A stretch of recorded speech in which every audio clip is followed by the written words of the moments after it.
Ci portano più speranza, più fiducia, uno sguardo che finalmente si alza verso il futuro. Per ricominciare con la tua attività, con la tua professione, per allargare i tuoi orizzonti, ricomincia con noi.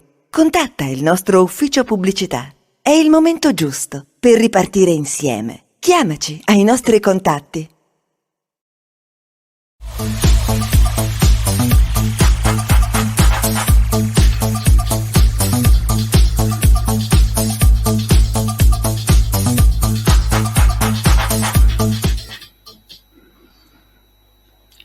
Cari amici e amiche alla Visione dell'Ascolto, un cordiale saluto, benvenuti alla prima puntata di Style, non solo cronaca, a cura di friulitv.net, per parlare degli appuntamenti dedicati in Friuli, Venezia e Giulia. Dunque apriamo subito questa prima puntata e andiamo immediatamente a parlare di cyber security per un'importante iniziativa che si terrà grazie a Confartigianato Imprese Udine mercoledì 9 febbraio nel corso di un incontro promosso dalla sezione delle piccole e medie imprese che si terrà in modalità mista sia in presenza in via del Pozzo 8 che online in diretta streaming a partire dalle 18:30. L'ingresso è libero previa compilazione del forum sul sito internet www.confartigianatoudine.com.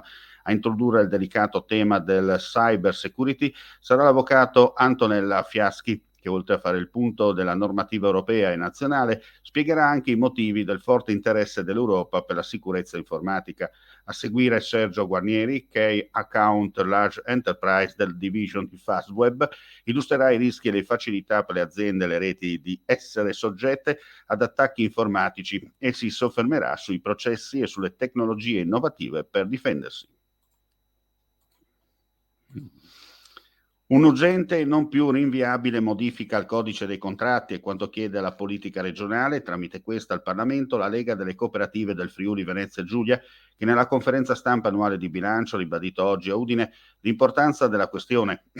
Con gli oltre 220.000 soci delle cooperative associate a Lega Coop FVG, un valore della produzione di quasi 1,5 miliardi di euro, l'associazione rappresenta un osservatorio privilegiato sul movimento cooperativo e di conseguenza sull'andamento economico del territorio.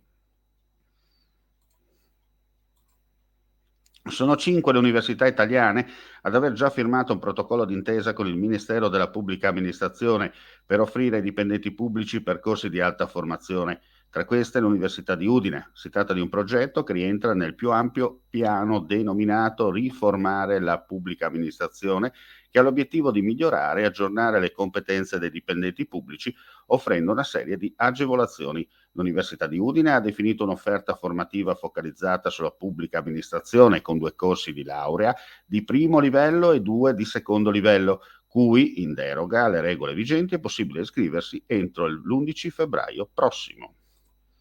E adesso andiamo a parlare di cultura, di un importante evento che si svolgerà a Ronchi dei Legionari, per la precisione venerdì prossimo alle 20:30 presso la sala del Consorzio di Bonifica della Venezia Giulia, entrata da via Duca d'Aosta. Presentazione del Libero, Cattaneo o Bonaparte, una proposta federalista mancata di Alessandra Guerra, già presidente della giunta regionale del Friuli Venezia Giulia, conversa con l'autrice Carlo Bartoli, presidente nazionale Ordine dei giornalisti. Il tutto, come sempre, organizzato dall'associazione Leali delle Notizie. Si chiude qui questa prima puntata di Style, non solo cronaca, a cura di friulitv.net. Grazie come sempre per la visione all'ascolto e alla prossima. Vuoi assaggiare una birra dove al suo interno scopri la specialità tipica friulana? Lumi Beer, il prodotto ricavato in 20 ettari di terreno coltivato orzodistico, biodiversità, performance ambientale. Lumi Beer nelle sue 5 versioni disponibili, 4 per consumo veloce e dissetante e la versione Magnum per intenditori.